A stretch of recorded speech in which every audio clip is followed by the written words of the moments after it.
Good morning children. Welcome to KGBV online classes. I am Parameswari, working as Biological Science CRT in KGBV Munagapaka, Visakhapatnam district. So, in the last session, you have already learned about nature of substances. Okay. So, today I am going to complete the remaining part of the second lesson of 7th class. That is the nature of substances. So by the end of this session, you will be able to answer these questions. What is pH of substances? What is pH of substance and what is the pH scale? What are weak acids and what are weak bases? Strong acids and strong bases. How the reaction of acids takes place with metals. How the reaction of bases takes place with metals. What are neutralization reactions? And how these acids and bases are useful in our daily life. Apart from this, you will be able to learn about what are acid rains and how to protect and manage ourselves from the acids and bases. Okay. So in the previous session, you have already learned about what are acids, what are bases, what are neutral substances, examples of acids, examples of bases, examples of neutral substances, and similarly you have already learned about what is pH scale, how to identify acid, how to identify a base, what are indicators, what are natural indicators, what are synthetic indicators. About these all concepts you have already learned about in your previous session.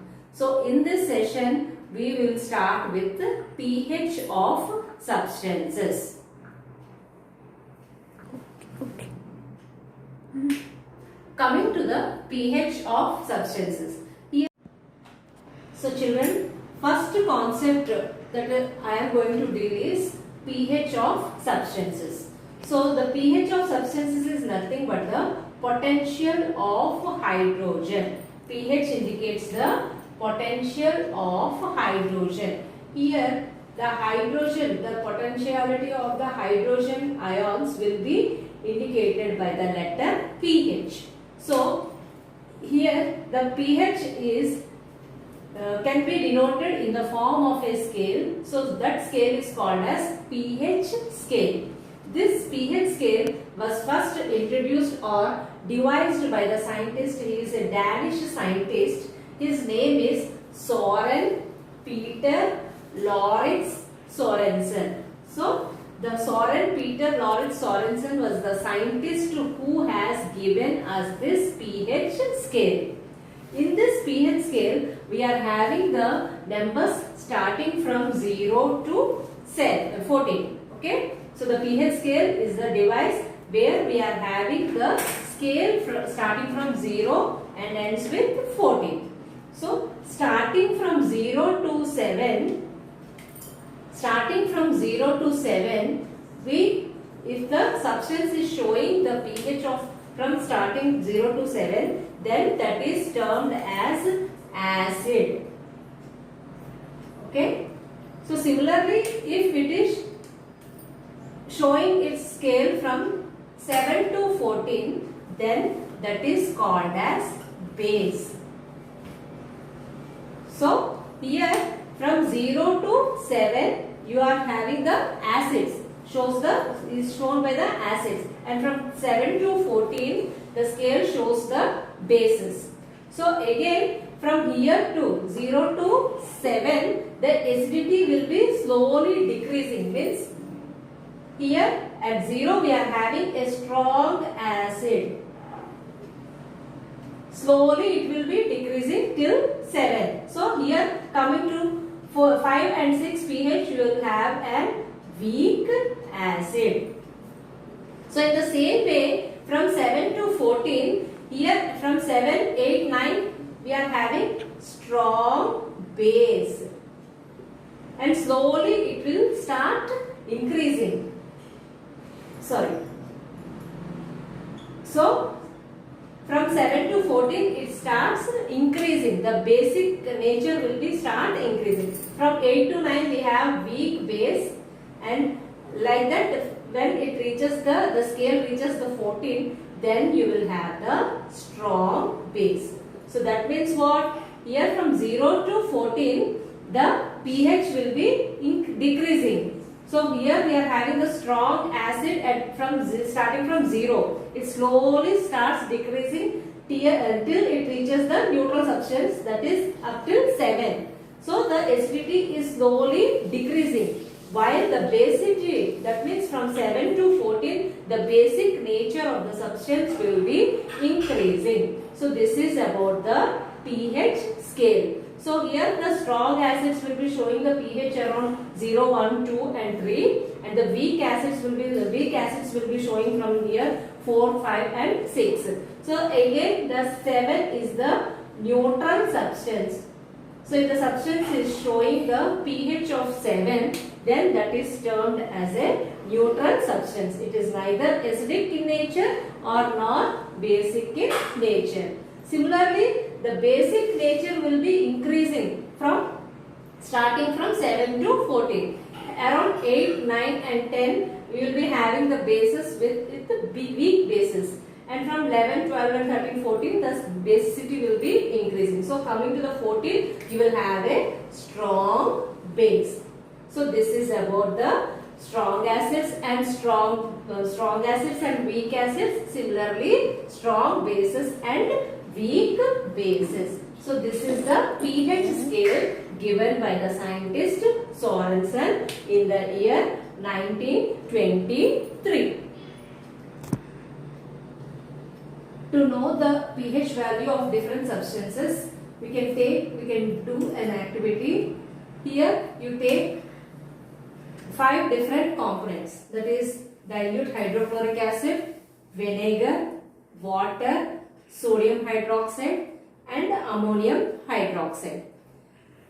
To check the pH values, if you take any one of the universal indicator, that is phenolphthalein or methyl orange. So you take that and the pH values will be shown like this.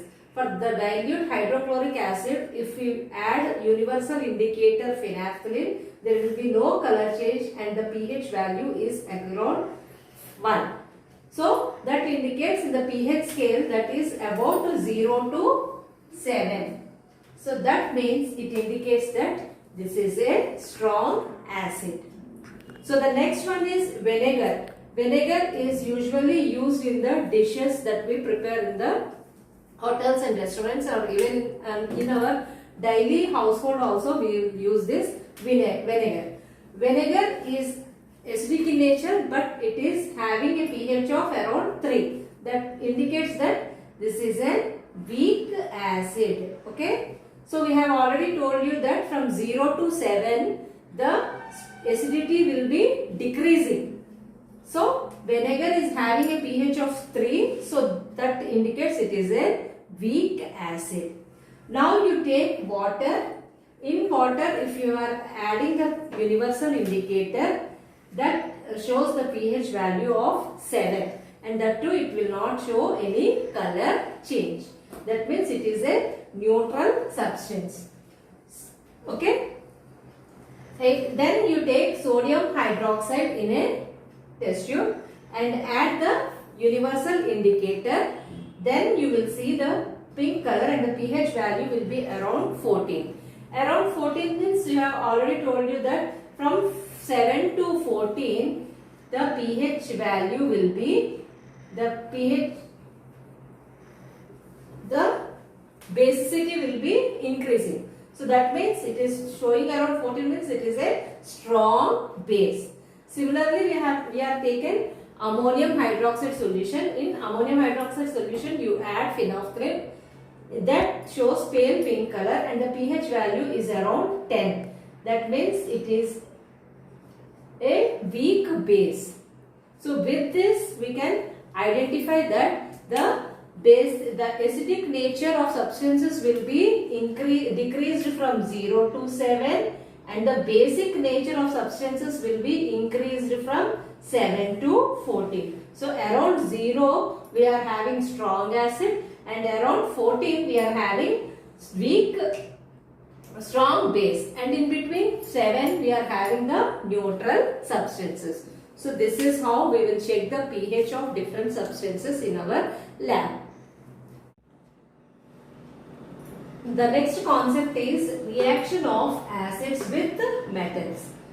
For this we require zinc piece or any metal pieces and any acid. Here we are taking hydrochloric acid. So take about 5 grams of zinc pieces and add slowly 20 ml of dilute hydrochloric acid into a conical flask.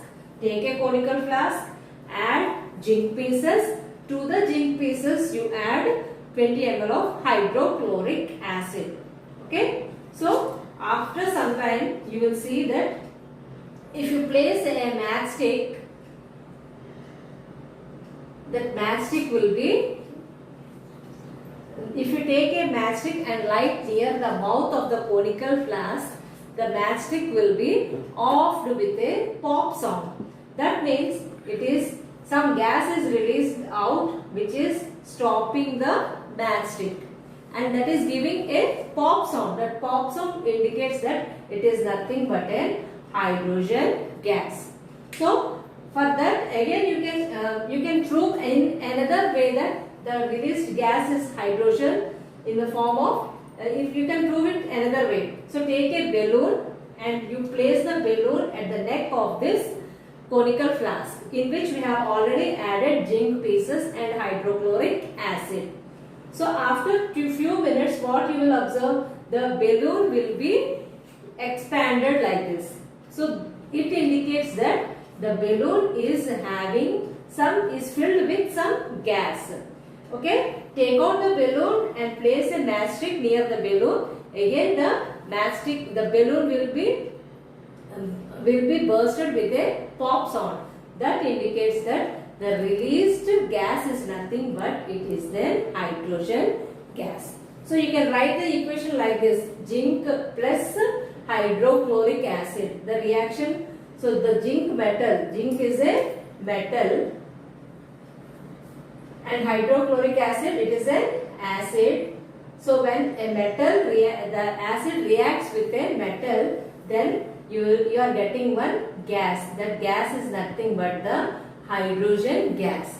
This hydrogen gas is having the property to stop the burning matchstick with a pop sound. So okay. So why these metals? Why this pickles and other things that are corrosive in nature, that are not placed in metal? Why? Because the metal will react with the pickles. That is, pickles are highly acidic in nature. If you are placing the pickles in a metal container, it will form toxic substances. That is the reason why people will be storing the pickles in glass bottles or in rather than metal, they will be storing in glass or ceramic or any other substances other than metals. Because why? The acids will react with metal, will form the toxic substances. So here, so with this we ended that how the acids are reacting with metals. Similarly, how acids react with metals, they give hydrogen gas. Here, instead of acid, you can take any base. Okay, so base, instead of sulfuric acid, if you take sodium hydroxide and repeat the same experiment with the sodium hydroxide, then also we are getting hydrogen gas. So like this, don't think that all the bases react with metals to give hydrogen gas. So this is the same experiment we are taking with the sodium hydroxide instead of hydrochloric acid. So the resultant is again the hydrogen gas. Now you see the reaction of acids with an eggshell. So for this we are taking one test tube. In the test tube you add the egg shells. you add egg shells. So to break these egg shells, we are pouring hydrochloric acid, dilute HCl. So when the hydrochloric acid will acts upon these eggshells, all the eggshells will be get dissolved with this hydrochloric acid. The eggshell contains a component called as calcium carbonate. The eggshells contains calcium carbonate. So when this calcium carbonate this calcium carbonate is reacting with hydrochloric acid, we are getting a gas. So what you will do after the reaction is completed, you take one matchstick, and the matchstick you keep the instant matchstick at the mouth of this test tube. So what will happen? Immediately the flame is put off. The flame is put off. Means what? The matchstick is stops burning. So that indicates that the eggshells, when they are reacting with hydrochloric acid, they are releasing one type of gas, and that gas is nothing but carbon dioxide. And this carbon dioxide will put off the matchstick. Okay, sorry. Put off the matchstick, which is kept at the mouth of the test tube. So this is the reaction of acids with eggshell. So is it clear to you? We have taken the eggshells. Eggshells are kept in the test tube. Pour dilute hydrochloric acid so that the eggshells are dissolved in this hydrochloric acid. Then what you will do? You keep one matchstick which is burning. Place the matchstick which is burning at the mouth of the test tube. So what will happen to that? The matchstick will be put off. Why? Because here the calcium carbonate eggshell is having calcium carbonate. This calcium carbonate is, when it reacts with dilute hydrochloric acid, it is forming carbon dioxide, a type of gas which is having the capacity to put off the matchstick. So this is the reaction of acids with the egg shell. Clear? Next topic that we are going to cover now is neutralization reaction. So here the acids and bases, when they both react with each other, they form water and salt. Okay? So this reaction is called as neutralization reaction. So what is neutralization reaction? When the acids react with bases, they form water and salt. This reaction is called as neutralization reaction. To prove this neutralization reaction, what we are taking? We are doing a simple activity in our lab. For that, you take one conical flask. In the conical flask, you add sodium hydroxide. Okay? Take the conical flask and add sodium hydroxide droplet. In that, when you add phenolphthalein is a phenolphthalein is an indicator. Okay? So this, when the sodium hydroxide, when we are adding to the sodium hydroxide, when we are adding it to the phenolphthalein, the base will form a pink color. Okay? So phenolphthalein is an indicator which gives pink color with bases when we are adding the base like sodium hydroxide. Now what you will do? Now you have got the color pink color. Now you add dilute hydrochloric acid to this conical flask till the time when the whole solution will be turned into colorless, leaving no pink color. Okay? So when we are adding dilute hydrochloric acid to the solution, so here we are already added base. So to the base we have taken phenolphthalein. 1 or 2 drops of phenolphthalein is added, means this base is turned into pink color. Now you add dilute hydrochloric acid. So when we are adding the hydrochloric acid, the pink color slowly starts disappearing, leaving only the salt. So the resultant is nothing but the salt and water. Okay. So this is nothing but to prove the neutralization reaction in our lab. Okay. So what are salts? Salts are nothing but the end products. When the acids and bases are reacted together, they form the salts. You know examples of salts: sodium chloride. Sodium chloride is a salt. Okay. So similarly, sodium bicarbonate. Sodium bicarbonate. So this is also a basic salt. Okay. So whereas sodium chloride is a neutral salt. It is a neutral salt. Whereas sodium bicarbonate is a basic salt. Okay. It is having basic in nature. So whether the salt may be neutral or acidic or basic, it depends upon the type of substances from which it is formed. Okay. So the type of substances, sodium chloride, we are getting it from sodium chloride is a salt, we are getting it from chloride. So depending upon the type of substances from which the salts are formed, salt may be neutral or basic in nature. Okay. Coming to the next concept of this lesson, that is uses of acids and bases in daily life. So you might have heard the word acidity. So acidity, usually the adult people will have the complaint of this acidity. This is because of the excess release of gastric juice, gastric juice. In the gastric juice we are having an acid called as hydrochloric acid.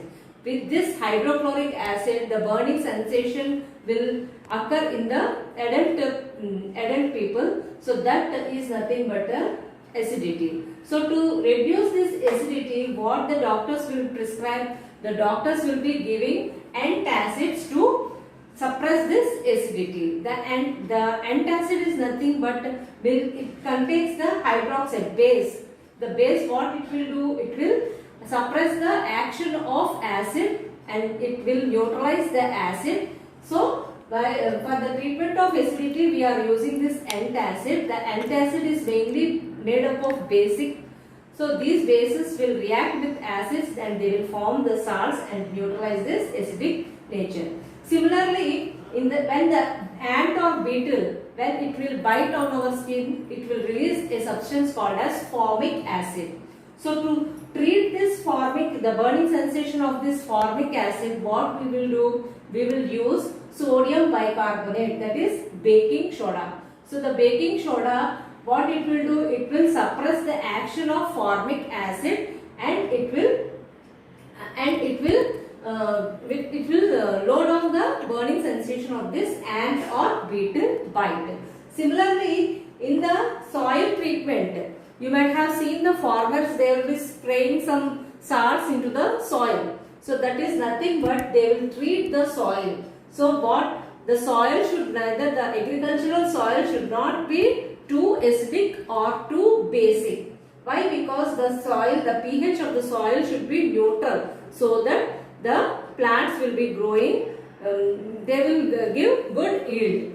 So for that, what it will do, what the farmers will be doing, if the soil is having too acidic nature, what they will do, they will add potassium hydroxide to the soil. So this potassium hydroxide will be slowed down, it will suppress the acidic nature of the soil so that the crops will be growing very well. In the same way, if the soil is having too basic in nature, so if the soil is having too basic in nature, what the farmer will do? Again the farmer will be using, some acid. So to increase the acidic content of the soil, the farmers will treat the soil with the compost. The compost will be releasing acid. So with that acid, the soil will be neutralized and it will be good for the agriculture.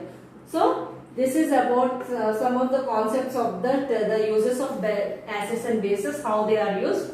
Now coming to the uses of acid in a tabular form. Here we have given a table in your textbook. In the textbook they have given some 2 to 5 or 6 acids. So these acids and how they are useful in our daily life they have given. So vinegar is nothing but acetic acid. So acetic acid is a weak acid. So that is used in our food preparation, food like noodles and all, noodles preparation, and in the preservation of pickles. The pickles will be, they will prepare the pickle annually or once in a year, and the whole year they will preserve these pickles for a longer period. So to preserve these pickles, they will be using a substance called as vinegar. So similarly, citric acid is present in lime or lemon. So in the lemon we are having an acid called as citric acid, and this type of citric acid is also used in the food preparation and in soft drinks. In soft drinks we are having like Limca, Coca-Cola and other soft drinks. In those soft drinks they will be using this citric acid. Nitric acid and sulfuric acid. So here the nitric acid and sulfuric acid is mainly used in chemical fertilizers, to prepare the chemical fertilizers. We have already seen that the farmers will be using fertilizers to improve the crop yield. So in the preparation of those chemical fertilizers, they will be using nitric acid and sulfuric acid together, and only the sulfuric acid alone will be used in the automobile industries. Automobile industries will be having the big batteries to run the motorcycles, to run the cars, and so in the preparation of those batteries they will be using this sulfuric acid. And last one is tannic acid. So this tannic acid is nothing but it will be using as a tanning agent. Tanning agent means it is used for the shiny texture of the leather industry. So in production of ink and in leather industries the tannic acid is used. So here these are some acids and their uses in our daily life. Coming to the uses of bases in our daily life. We have already told you about the antacids. Antacids are used to suppress the acidity. So similarly here calcium hydroxide, it is a type of base, calcium hydroxide. It will neutralize the acidity of soil and whitewashing. So while using the farmers will be treating to neutralize the acidity. So they will sprinkle this calcium hydroxide into their fields to suppress the acidity nature of the soil. And here in whitewashing also, in whitewashing we will be using this calcium hydroxide base. Similarly magnesium hydroxide. Magnesium hydroxide is also called as milk of magnesia. Magnesium hydroxide is also called as milk of magnesia. This milk of magnesia is used as antacid to treat the acidity of stomach. Okay, it is used to treat the acidity of stomach. Okay, so similarly ammonium hydroxide. Ammonium hydroxide is a type of base which is usually used for the cleaning agents.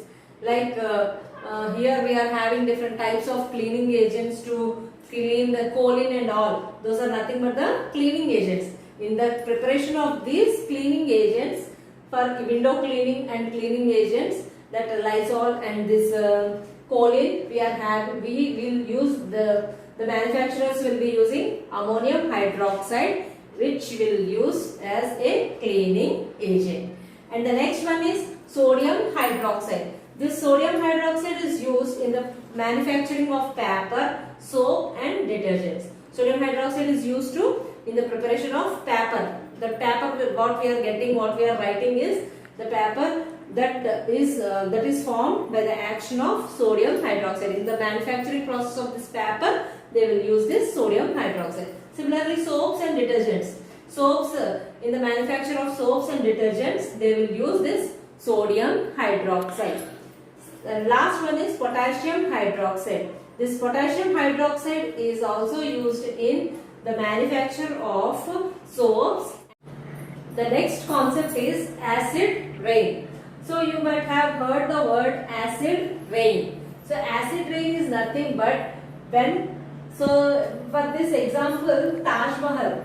So nowadays the actual color of Taj Mahal is slowly, it is turning into pale yellow color. Actual color of this Taj Mahal is light pink and light white color. So but gradually due to the pollution of this acid rain, the color of the Taj Mahal is slowly turned into light yellow color.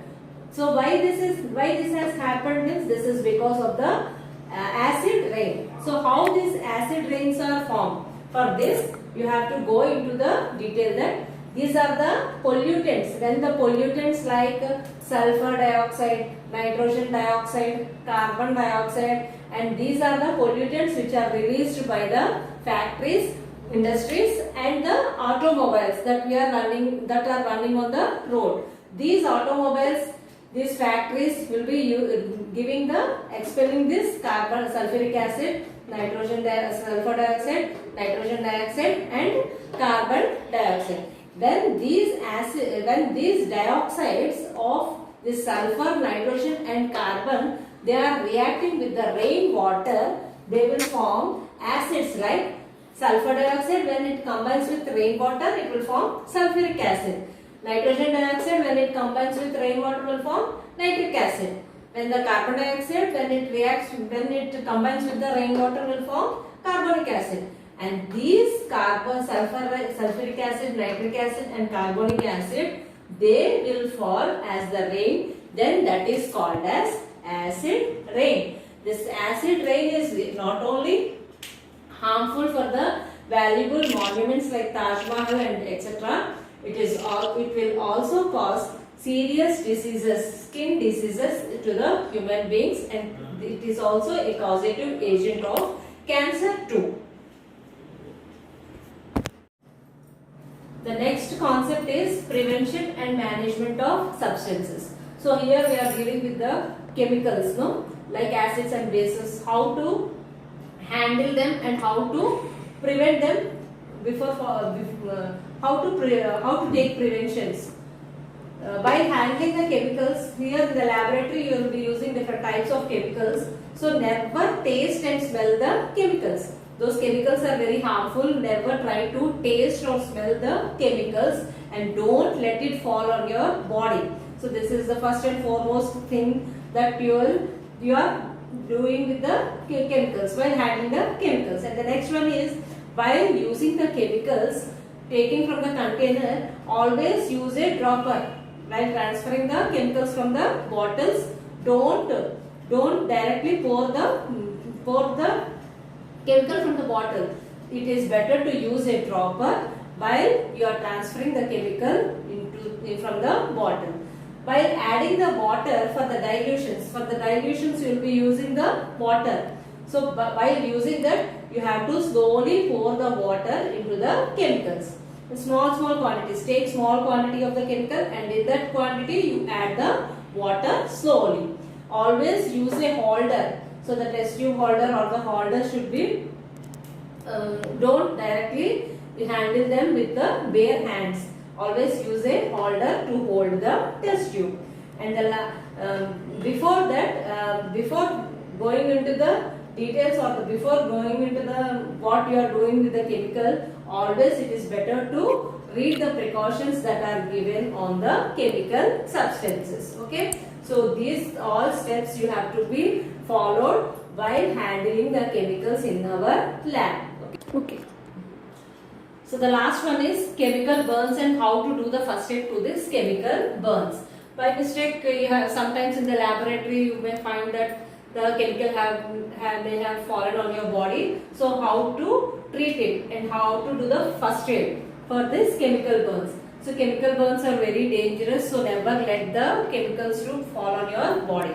So if suppose some chemical has been fallen on your body, then how to do the first aid? So first start the first aid immediately. So what you have to do? You have to, if the container has fallen on you, if the chemical substance has fallen on you, then immediately you have to remove your cloths from your body so that the chemical will not enter into your body.